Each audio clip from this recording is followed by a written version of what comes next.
New year celebrate ചെയ്ത marine drive ആയിരുന്നു. അപ്പൊ മറൈൻ ഡ്രൈവ് പോയി എല്ലാരും ഈ വെടിക്കെട്ടിന് വേണ്ടിട്ട് വെയിറ്റിംഗ് ആണല്ലോ.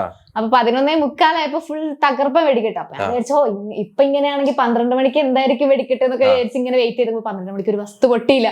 അപ്പൊ എല്ലാരും എല്ലാം നമ്മുടെ ന്യൂ ഇയർ പോയി എന്നൊക്കെ പറഞ്ഞിട്ട് അങ്ങനത്തെ ഒരു ഇല്ല.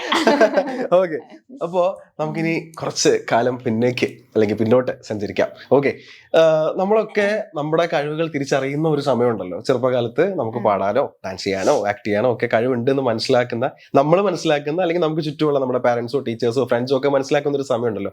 എപ്പോഴാണ് താങ്കൾ തിരിച്ചറിഞ്ഞത് താങ്കളുടെ ഉള്ളിൽ ഒരു ഗായിക ഉണ്ടെന്നുള്ളത്? അത് ഞാനല്ല തിരിച്ചറിഞ്ഞത്.